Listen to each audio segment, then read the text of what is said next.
So last night as we were coming into camp, right about twilight, there wasn't that much light, it was very dim. And I came around the bend and I heard some noises. Yeah, I hear the... Dude, jeez.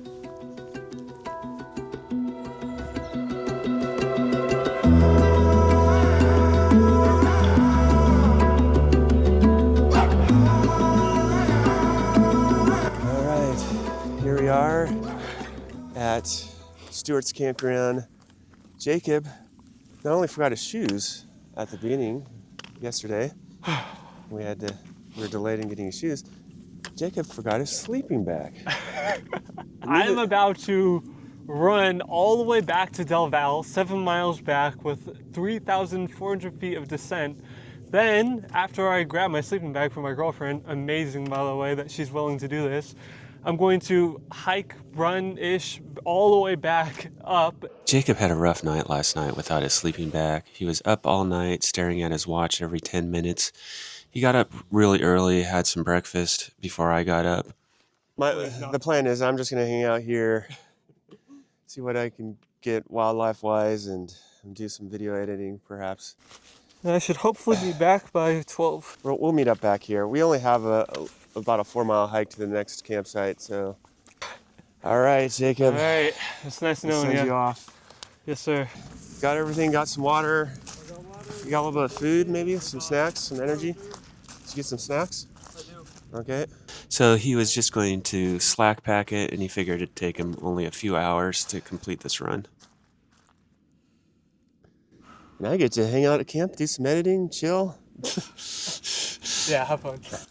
Jacob is a cross-country trail running athlete, so he figured he could handle this, and this was a better option for him than to go the next several nights without a sleeping bag. He really wanted a good night's sleep, so the 15-mile round-trip run didn't seem all that bad to him. All right, I'll be back. All right, Goodbye. You have a good run. Enjoy yourself. I will. So while Jacob was out on his run, I was actually quite productive. I got quite a bit of video editing done. It took him about 5.5 hours to complete this run. I also attempted to get some wildlife shots. All I got was this lousy shot of an oak titmouse. I really needed my photographer back. So Jacob just ran/hiked 15 miles. How you feeling, Jacob? Terrible. Terrible. Yeah, you just basically did 15 miles. So you went about 2,500 feet down in 7 miles. Well, and then 3,400 down in 7 miles. And then turned around and came right back. But hey, you got your sleeping bag now. You can sleep well tonight. Well, why don't you take a break and get some calories in you. We still have another 4 miles or so to do to get to our next camp. Fortunately, we had an easy day planned today. Yeah, lucky for us. So I got to just hang out here at the campground all morning and early afternoon and did some video editing. Yeah, how many miles you get in today? Exactly 0 so far. Exactly 0. Jacob's going to try to take a little 20-minute nap here after doing a almost 15-mile round trip. So we figured it was best just to let Jacob have about 15-20 minutes of sleep before we started again. We had another 4 miles to complete before we got to camp today, so we had an easy hike ahead of us. Okay, Jacob, we're heading out of camp finally. It's only 3:30 in the afternoon. yeah, it's crazy. I ran all that way over the first 7 miles with the backpack on too. It's the whole time I was bouncing up and down, rubbing on my shoulders. That's got to be awful, off balance too, probably. Yep. It wasn't too fun, believe it or not. Got everything? Don't ask me that question. I think I need to ask you that question. I think it's a very important question to ask you. I thought I had everything, the first time around. Should we do a mental checklist? Do you have your sleeping bag? I do. The goal today, or for the rest of the day, is we're just trying to get to camp. All right, sound like a good plan, Jacob? Sounds like a plan. Let's try to stick to it. All right. Wow, look at that. I think that's San Francisco Bay. Check that out. Looking right out over it. It's so beautiful.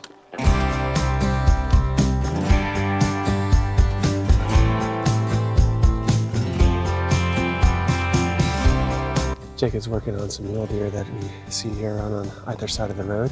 Should be a beautiful shot, and as the sun's getting lower. These are Colombian black-tailed deer, or mule deer, but subspecies Colombian black-tailed deer. Now, how crazy would it be if a mountain lion came out of nowhere and I was just telling the professor earlier about how excited I am for some sleep tonight, because I barely got anything last night and I am ready to eat. Yeah, I'm ready to eat too. So right before we reached camp and started setting up camp here, we had a rather unsettling wildlife encounter, and this continued on the next morning.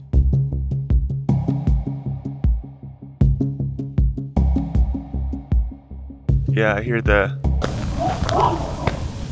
Dude, jeez.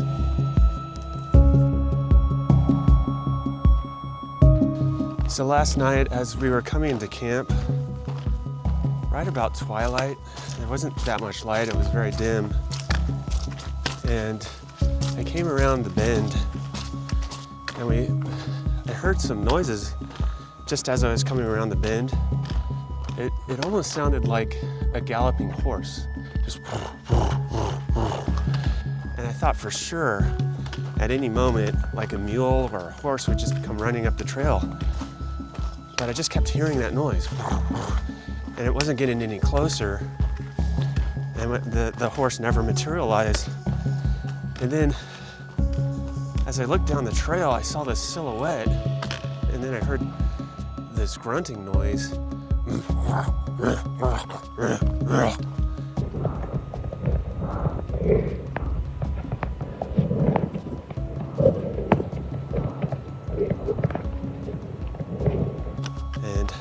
And I was kind of startled by it. I was kind of freaked out. Both Jacob was with me, he was standing right next to me.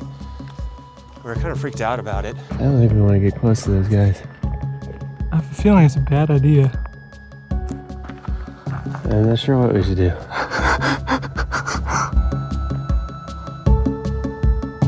And I looked closely at it. I thought for sure we were looking at two bulls that were locked horns and were just kind of spinning around in a circle. Oh my, they're going at it. Are they bulls? And they were right on the trail, so we didn't know what to do. We didn't know where to go. We were almost at camp. Our campsite wasn't that far down the trail. So we just kind of observed it for a while. And they were spinning around. I thought for sure, oh, there's two bulls. What are we gonna do if they're all amped up, all pumped up on hormones? We don't want to get too close to them. But then we looked closely. They weren't bulls at all. They're going at it. Are they bulls or are they? It looks or like are they it. pigs? Are they wild boars? They might be. Those are wild boars. That's insane. Yeah, they're huge. I thought they were like a bull. They look like it. They were actually wild boar or feral pig. And they were enormous, two males. They seemed to be locked at the tusks. Their heads were locked. And I'm surprised we were able to get this footage because it was right at twilight, the light was very poor. And so Jacob just pulled out his phone. We weren't sure what to do. We were exhausted, we wanted to get to camp, but we also didn't want to get too close to them. So I decided to clack my trekking poles together and then make some noise. I think we shouted.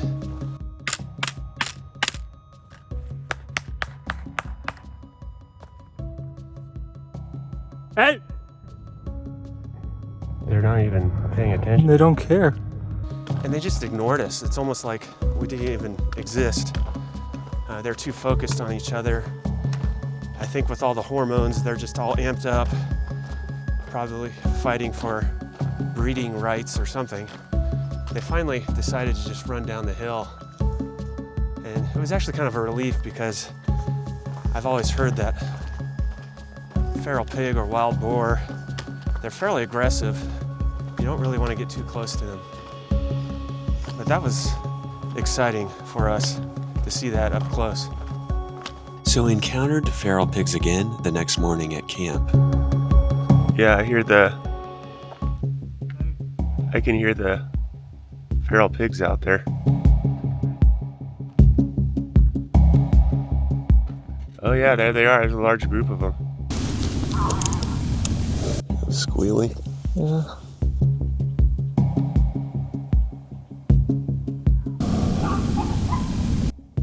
Almost sound like hyenas. Oh man, there's like a huge herd of them. 1, 2, 3, 4, 5. They're coming right into the opening here. Dude, jeez. Yeah, they're still up in the trees there. Oh, there's another one coming into the opening right now. It's a large herd. I think they're all in that tree cover by now. Yeah, they're not far. No, What if they're coming down here? I hope not. All this rooting in the vegetation here, all this uprooting, is caused by the feral pigs rooting around for tubers and other things that they feed on. All that's vegetation damage from these feral pigs. And here's more damage caused by the pigs right here. They do a lot of meadow damage in the Sierra Nevada. Yep, you're good. Alright, what tree were they at? We got band-tailed pigeons up in this. See that oak without the leaves on it? That one? That's that. Yeah. So band-tailed pigeons are quite common in the coastal mountains. They love the acorns. They feed on the acorns. They're hunted. They're a game bird. A fairly large pigeon or dove. They're in the same family, Columbidae. But I just happened to spot this one as we were pumping water. We're about to get water here at the spring at our campsite. After all the excitement with the feral pigs from last night and this morning, I realized I needed to catch up on some field notes and then refocus on the plan for today. All right, leaving Maggie's half-acre campsite. We're right below Rose Peak. We're at well over 3,000 feet. Had a nice view of, I don't know, what town is that down there? Yeah, Dublin or Livermore. So we have a little bit of a climb out of the campground here, but then for the most part, it's downhill today. Okay. This is a woodpecker of some sort. Huh, well, that's neat. Yeah. Oh, there he is right in the opening. See the oak Yeah, right here? oh, there he goes, he's going to the top of it. Oak titmouse right here. And this oak looks like a blue oak. Why are they called titmouse? Because their song, their vocalization sounds like titmouse. That's their namesake. Oh, So it's a mnemonic device. Titmouse, titmouse, titmouse. You yeah, hear it? I guess so. Oh, there he is. You see him? Okay. Oh, those are white-breasted Oh, nuthatch. that is a white-breasted, you're right. Yeah, still a cool shot of a white-breasted. Yeah. You can get them. So cool how they go upside down. Yeah, acrobatic. Look at them. Look at that. Wow. Wow. Stellar Jay. Oh, that was a neat shot. Yeah. Yeah, they're very acrobatic birds. Oh, there Oh, it there is. it goes. Nice. Good shot. That was neat. Okay, we're hiking along this ridge here. Jacob and I spotted a red-tailed hawk. We're trying to get up closer to it without flushing, hopefully. Perched right in the crotch of this snag up here on the side of the trail. What was that, Jacob? You see something out there? He keeps bobbing his head while looking out in a different direction. There's also California ground squirrel in here. That's an important food resource, I'm sure. I'm sure. As we were observing the red-tailed hawk, I heard an alarm call of a California ground squirrel nearby. I decided to investigate further. So as I was walking over this knoll, I saw out of the corner of my eye the silhouette of a canine-like figure But as soon as I turned my head to look at it, it vanished down into this draw down below. I'm gonna get some footage of the burrow complex here. Okay. Let me know if you see anything jump out. Like, if it's a coyote, I don't think it's gonna stay down in that canyon. It's gonna come back. This is an important food source. It was probably a coyote or a fox, and I realized it was stalking this burrow complex of these ground squirrels. This whole area is just loaded with California ground squirrel. Now, California ground squirrels have different types of alarm calls for different types of predators. This repetitive metallic chirp is used to warn against a ground-based predator, which makes sense because we just saw a canid nearby. You'll often have a sentinel that stands watch and that will warn the rest of the colony of squirrels when a danger presents itself. So there's Mission Peak out there. We'll be going down into that canyon and climbing back up to Mission Peak tomorrow. Beautiful sunny day for January in California.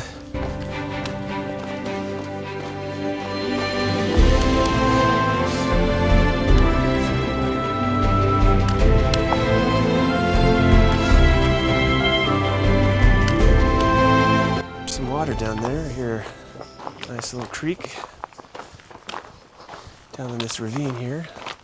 It's a warm day for January. Jacob was just saying, I'd like to get into some trees, some shade. Well, here we go. You got your wish, Jacob. What's up? We got your shade. Oh, yes. Some shade. There's a creek down in there somewhere. Some nice shade. Yeah. Looks like it gets a little bit steeper again. Yep. Huh, well, the water's right down there. Yeah, there's a nice little creek. I can see it glistening through the trees. Don't tell me that's our trail on the other side. Does it just go straight up the hill? Yeah. That is crazy. What the heck are they thinking? What? What is that? That's insane. Wow, it really cools down here with the water. Yeah, I'd say we take a little snack break here. What do you think? Yeah, it's about lunchtime. Look at that. It just goes straight up. Straight up that hill. We're gonna have a little talk with the trail engineers in this park. Oh, wow. Look at that. Isn't that awesome? Look at that East Bay area. Fremont down there, probably. Look at that gnarly tree. Oh yeah, pretty cool looking. These old oaks. It's probably still alive. Yeah, it's still alive. That's insane. The storms blow down those big branches. Those branches are big enough to be another tree. Yeah. That oak's gotta be 2-3 centuries, maybe more, in terms of how old it is. A common raven here. Perched on a snag. Pretty epic looking. This oak savanna up on this ridge. We have oaks, scattered oaks, with grasslands in between. Ravens are pretty amazing. Widespread, wide variety of habitats. I see them way up on top of high Sierra peaks, all the way down to the valley floor. California. So I was wondering how you can tell the difference between a raven and a crow. Ravens are quite a bit larger than crows, so if you see them side by side, which you rarely do, that's one way. But ravens have a deeper, throatier vocalization, and so it's just kind of a guttural sound to their vocalization. That's how I distinguish them. Gotcha. Crow is the classic caw, caw, caw. Pretty sure they're horned lark. I have to get my binoculars out.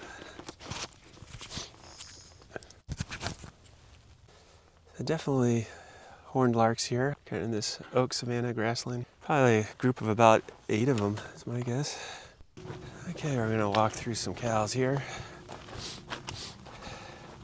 Let's see how we do. Why don't you take the lead, Jacob? What's That up? way, if they stampede, they'll take you out first. Oh, you want me to go first? I'm sure it'll be just fine. They don't seem all that happy to see us. One thing you don't want to do is get in between a calf and one of the adults. Yeah. Look at all these burgers. Burgers, hamburgers. All that steak. Have a nice day. Just moving on by. It is such a beautiful day out. And these hills are so magnificent. I mean, there's no good way of explaining this view without seeing it in person. But we have about 1,300 feet drop down into the canyon to get to our campsite tonight, and about, I don't know, 2 or 3 miles to get there. There's the professor up there. Look at him down there. The professor, stop there for a second.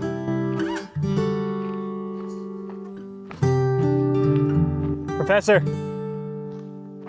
Professor! I don't know where he's going. Hey, Professor!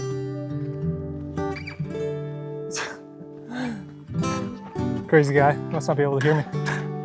I don't know what this guy's doing.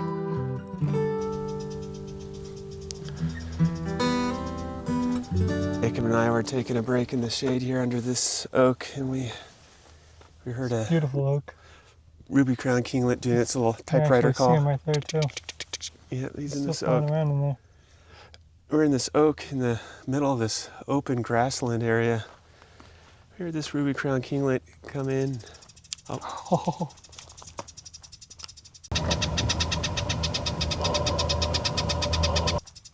Dude. There's his typewriter call.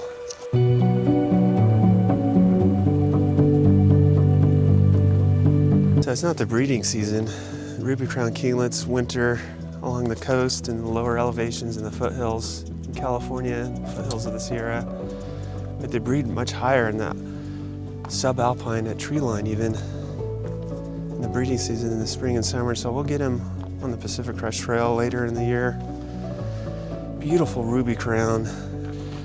Working our way down here, coming up on a gate.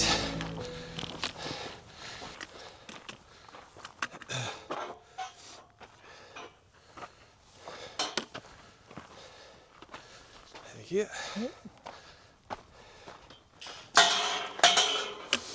All right, we're off again.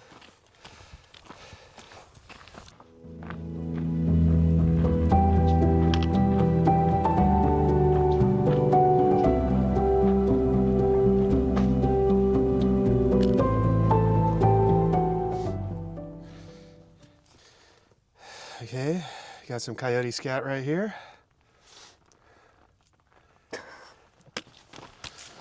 Nice single lane trail here. Nice hiking. Oh, maybe we should check where we're going real quick. I'm pretty sure we go to the right, but Yeah. let's see here.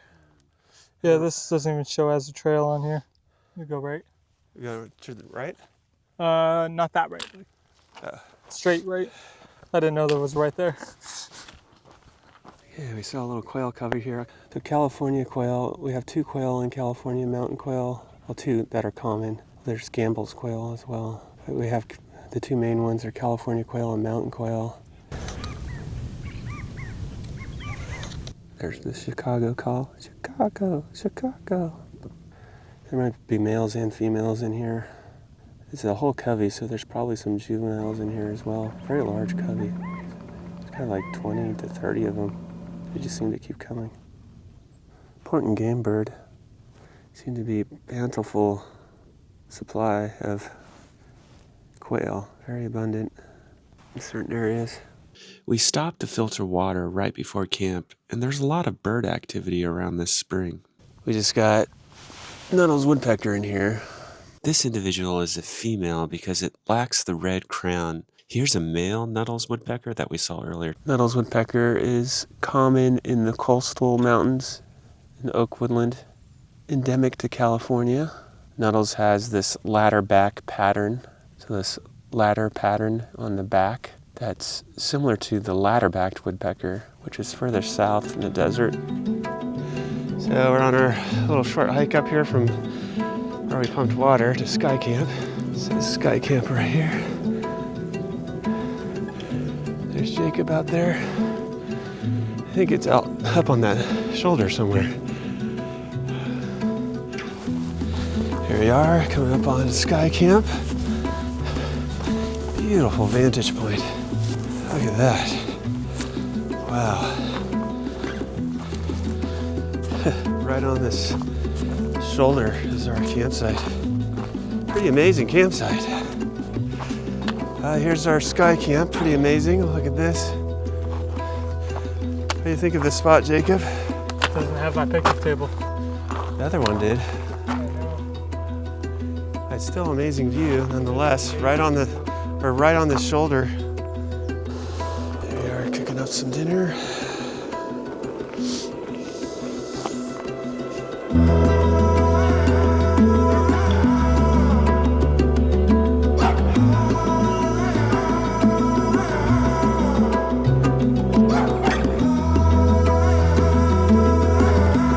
So, how can you tell the difference between a raven and a crow? Stop. Why? I looked at the camera. Oh. Well, it's so cool. It's tracking you. Yeah. Okay. Are you ready? Yeah. So I was wondering how you can tell the difference between a raven and a crow.